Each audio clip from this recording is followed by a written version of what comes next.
आणि पहा किती छान नजारा आहे। इथं छोटीशी झील आहे, ही पाणी पावसाचं पाणी आहे हे सगळं।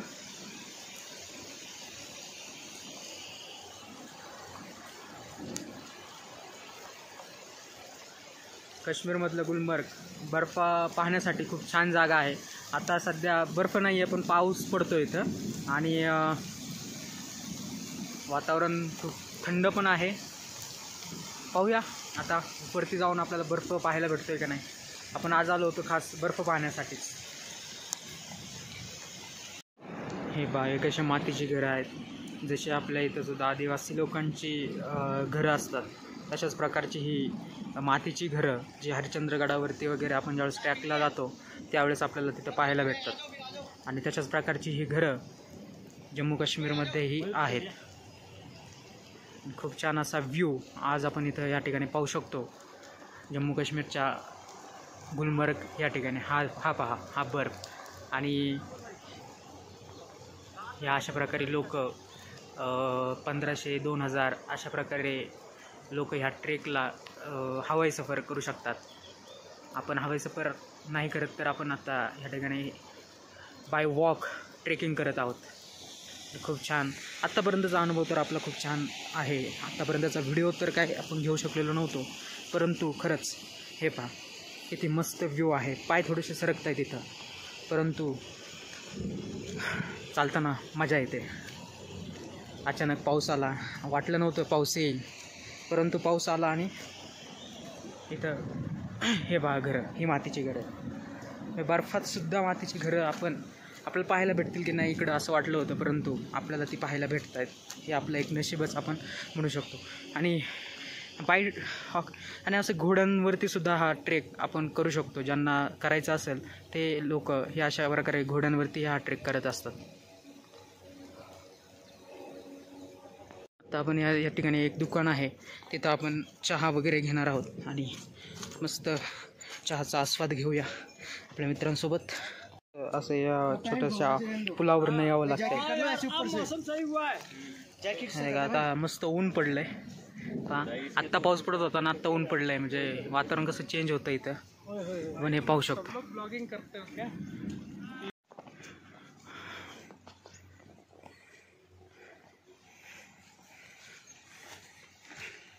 भाई वो लोग 4 लोग थे, 12,000 के तो बैंक घोड़े क्या हमारा 12,000 तो पूरे ट्रिप का बजट है।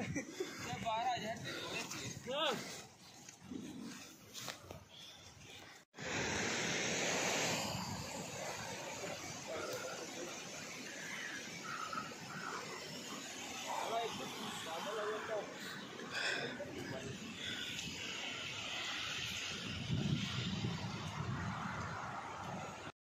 कसं झाडत पहा कसं मध्ये गॅप पडलेला आहे।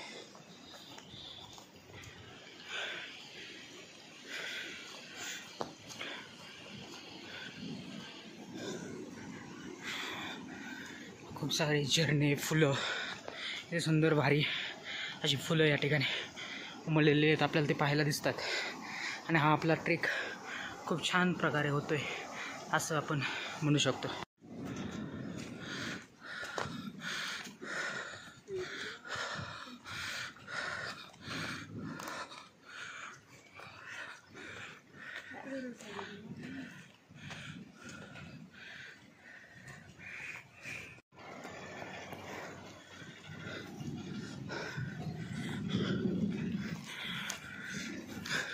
छोटे छोटे नजारे आणि सुंदर सुंदर अशा पाऊलवाटा मधून आज आपण चाललेलो आहोत।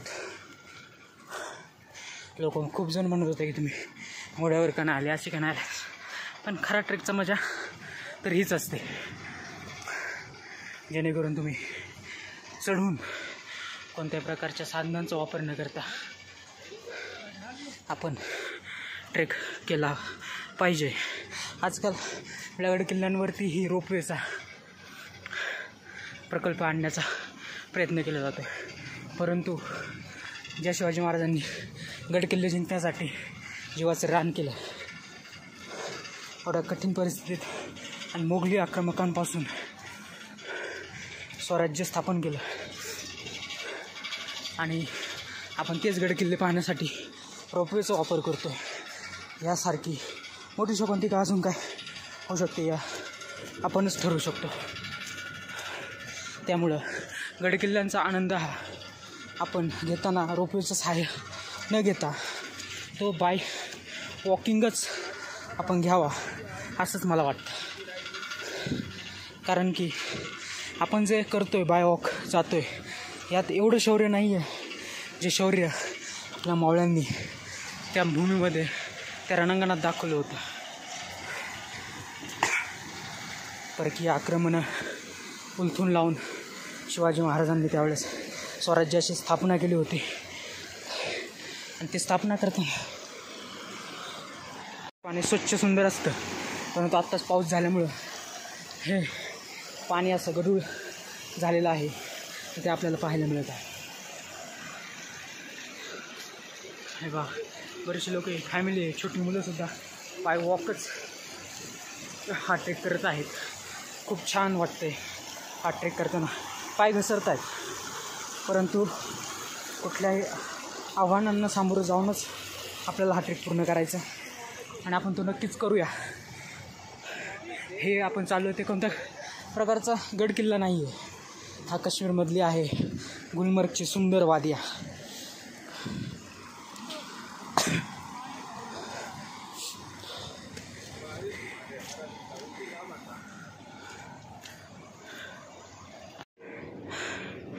आणि आता आपल्याला या बर्फापर्यंत जायचं आहे. जवळजवळ अर्ध्या तासाचा रस्ता आपल्याला अजून गाठायचा आहे. बाय वॉक ही ट्रेकिंग सुंदर अशा प्रकारे आपण पूर्ण केलेली आहे. अशी बाय रोडने जात आहेत आणि आम्ही हे असं दगडगोट्यांमधून हा ट्रेक पूर्ण करतो आहे. आम्ही काहीतरी वेगळं करण्याचा प्रयत्न केला आणि आत्तापर्यंतचा ट्रेक खूप छान झालेला आहे. आपण ट्रॅक करत पूर्णपणे वरती आलेलो आहोत आणि हा पहा किती सुंदर असा नजारा ह्या ठिकाणी आपल्याला पाहायला भेटतो आहे. ही आहे बर्फावाली पहाडी आणि या पहाडीपाशी आपल्याला जायचं आहे. आणि हे एक प्रकारचं स्टेशन आहे या रोपवेचं. इथूनच तो रोपवे पुन्हा वरती छलांग घेतो आणि हे पहा हा पूर्ण वरती या टोकावरती हा जात असतो. किती सुंदर असं या रोपवेद्वारे हा चढाई करताना जात आहे. हे टॉवर आहेत असे एक एक एक एक एक आणि ही बर्फाची पहाडी सुंदर अशी काश्मीरचा बर्फ आपण या ठिकाणी पाहू शकतो. किती सुंदर वादी आहेत हे. आणि हा कुलजीत सिंग दिल्लीचा यूट्यूबर. व्यू लग रहा है लेकिन सच्ची है ये लग रहा है ना वो देखो धूप उधर व्यू क्या लग रहा है. ओहो गजब भाई गजब.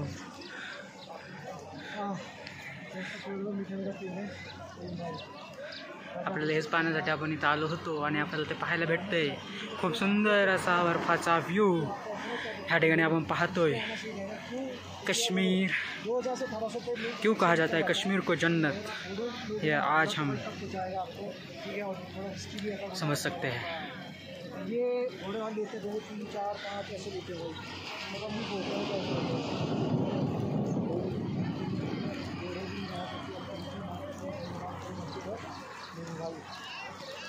ज्या गोष्टीसाठी आपण एवढं आता प्रयत्न केलं होतं शेवटी आपण त्या काश्मीरच्या बर्फाच्या जवळ आलेलो आहे. लवकरच आपण बर्फ आपल्या हातात असणार आहे आणि तो आपण घेऊन छोटासा एक व्हिडिओ शेवटचा आपला समाप्तीचा आपण काढणार आहोत. महाराष्ट्राच्या सह्याद्री पर्वतावरून आपण या हिमालयाच्या कुशीत आलो आहे. एक भारताची शान तर दुसरी महाराष्ट्राची आणबाण आणि शान. दोन्ही आपल्याला महाराष्ट्राला आणि भारताला लाभलेले सुंदर असा सह्याद्री आणि हा हिमालय पर्वत.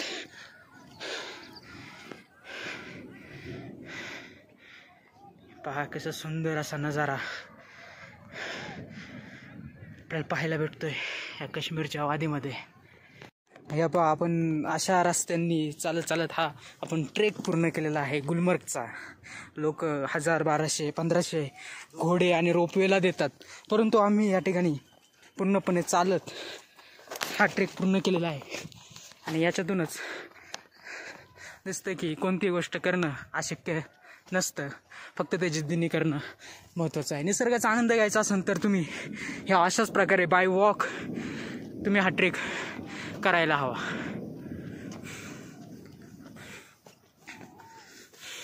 आणि यावेळेस थोडासा बर्फ कमी आहे, परंतु इतर वेळेस ज्यावेळेस सीझन असतो त्यावेळेस हा पूर्ण प्रदेश बर्फाने झाकलेला असतो.